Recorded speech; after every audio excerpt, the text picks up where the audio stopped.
I love it. That was good. That was really girly. Well done, team. Love that. Welcome back to part 2 of your Friday Mustard Show. Now, in a second, we'll be discussing how to eat smart and save money with Norfolk's Plan Eat Save campaign. Yes, plus YouTube star and chef Ian Haste will be giving us some tips on creating simple but delicious meals. But coming up right now, we've got another helping of our Love Norwich series from City College Norwich. And tonight, Danny Lawrence is in the dance studio with the Urban Street Dance crew to talk World Championships.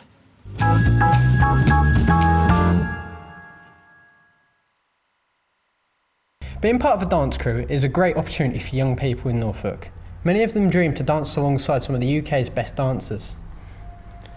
I'm here in Thetford, where Urban Street Dance crew had the opportunity to go to the World Championships for street dance and come home with 2 awards.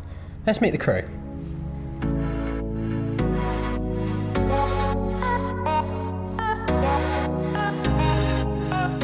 It all started over here probably about 15 years ago.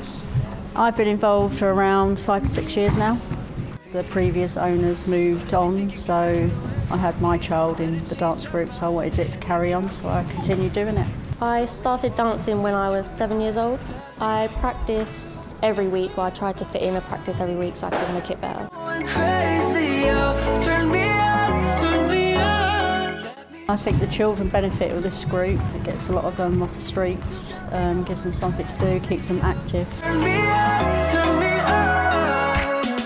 The championships, I think our achievement was making it there in the first place. It's hard to go through your regionals, and getting more children there this year than we have done before, so that's really great.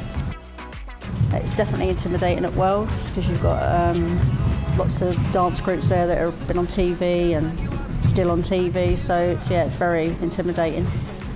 My support was great when I went to the World Championships. I could hear them in the crowd like cheering me on, so it made me even more confident. I would definitely go to Worlds again. I think it's a great experience and you meet like a lot of inspirational people, so get new ideas and like to create it and stuff. Let me jam you, girl, whip all around me. You got me going crazy, turn me on, turn me on. My confidence when I'm dancing in front of people is better than when I'm not, because it's more of an atmosphere, so it makes you dance better. My goal for the dance group was to involve as many children in the local community as I possibly could and build on it from there, really. The goal has definitely been achieved. We have almost 100 children now dancing with us. This school means a lot to me as it's where I've kind of grown up here, so like come here every week and I don't know, kind of grow up together and it's quite fun. Around me, you got me going crazy, turn me on, turn me on.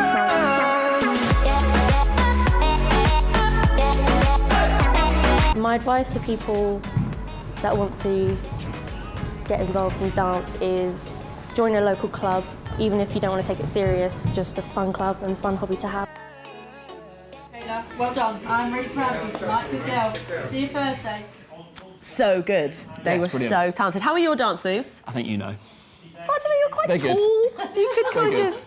Yeah, could you be part of an urban Some street long, dance crew? flowing urban moves. Right. I have all of them. Got such a visual right now, I see. I see. Now, how does your food shop pester you every week? Are you racking up a bigger grocery bill every time, or do you find yourself having food you don't need? How much gets forgotten about and ends up in the bin? Yeah, all good questions, but no more, because our next guests have just the top tips to get you shopping savvy, eating smart and saving money. So let's not wait any further. It's time for Foodie Friday.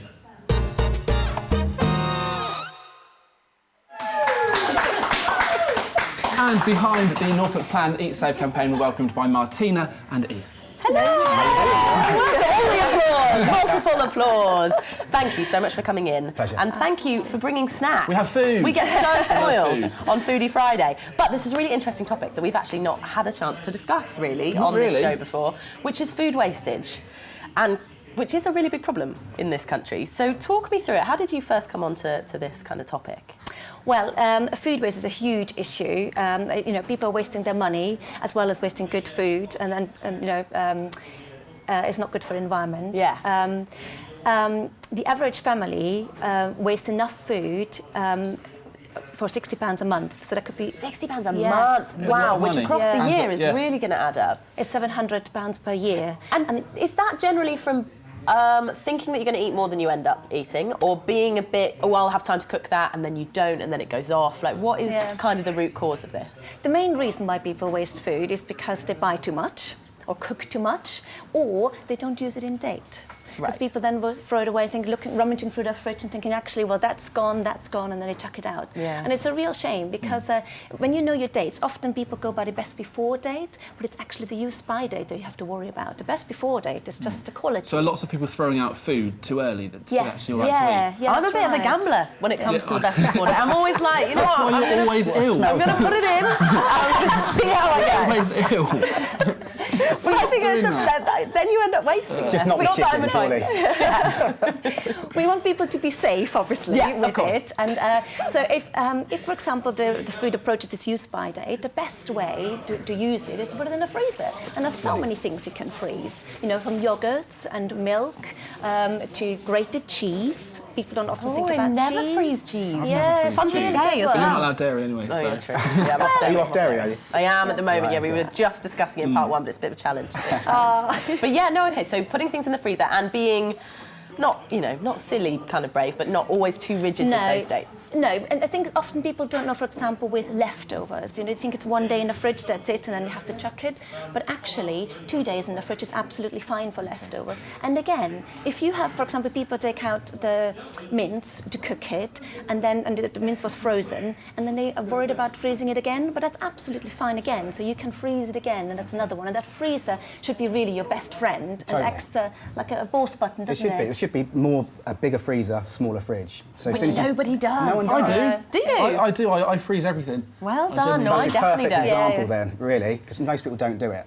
For things like when you get your chicken breasts, get them home, separate it straight away out the packet. So you've got Put 'em in 5 your in there. Ziploc bags. Little bags, put them in the freezer Yeah. instead of the fridge. It's And then you feel simple like you're stuff. winning anyway, just because you're so course you do. organised. Of course you I do. love that. I'm never that organised. But also, this whole using things up and making them, like making new things through leftovers, is something that I never think of. But that's about getting brave in the kitchen, right? And I'm looking at our chef. Yes. here. Indeed. Because it's things like that you need to start thinking about. Yeah, well, none of this is rocket science, really. It's such a simple campaign, isn't it, really? It's just about sitting down, looking what you've got ingredient-wise, and then going back to the old days, doing batch cooking. Things like chili con carnes, curries, big hearty dishes which you can make, freeze them, again, put them into little containers. No one really fancies eating things 2 days in a row. That's probably one of the biggest problems that we have in the UK. So the next day you're a bit bored of it, it might sit in the fridge, it might go out of date. Stick it in the freezer and just put them into little measuring tubs and just freeze the lot. And what's been the response to this campaign so far? Are people kind of on board with it, or yeah? Oh, we're so lucky. We're chuffed with it, aren't we? We've had such a fantastic response. It's on Instagram, it's on Facebook, it's on Twitter, and we've got a since we launched it back in June with a soft launch, and then in September we had the big push with a cookery demonstration by Ian, and then we were all up and running. We're also challenging people to take the Norfolk Food Waste Challenge, so that's another element to it. But the social media platforms have all got the top tips that Ian just mentioned there, like freezing the chicken, some recipe ideas, so people can really get stuck in. And every Friday, which ties in nicely with you Yeah, guys, Foodie Friday, we we've got love a it. top tip coming out. So little things like, for example, did you know when you've got an avocado, half of an avocado, and you leave the stone in, that makes the avocado last much longer. Yes! Life hack! I love it! Perfect, I love So avocado. lots of those on our social media platforms. Great, So, we'll pop the social media on the screen so that people know, because they can follow you on Facebook, Twitter and Instagram. All of the tips Absolutely. are there. And that £60 that you talked about, you're Yep. saving people that money. Have people got in touch to say how much of a difference this has made? well, yes, so we are trying to encourage people to take up the challenge for the Norfolk Food Waste Challenge, which you can find out more about on our Recycle for Norfolk website, and you can sign up there as well. But we did sort of a little case study to begin with. So we challenged a normal Norfolk family, can you do it? We were intrigued if it's actually possible, and that family has managed to save £40 worth of food that they would have normally thrown away. Wow. Plus, so that's not all, that's just the food that they would have chucked out, plus another £40 that money that they've saved by buying less. So by being savvy, when you said earlier, shopping savvy is really key. Planning is Portion control. Yep, is a real a key element as well. And they've managed to save sort of nearly £80. And Ian, very, very quickly, we brought some food in which you've made us today. These are all things that were kind of left over that you've made into breakfast bars? Yeah, so these are just this is just a typical example, really. Yeah. If you've got things that these were made for like a Christmas type recipe, so things like nuts, cranberries, anything you've got left over from Christmas. We just mixed it up with a little bit of granola, some honey, some dark chocolate, and they're perfect. They'll keep for a good 7 or 8 days. So you can have them for- Delicious. And if people want more tips like this from yourself, where can they do? Because your YouTube channel, what's that? Yep, you can go along to either Haste Kitchen, which is my website, or you can go along to Plan Eat Save, which is at Plan Eat Save.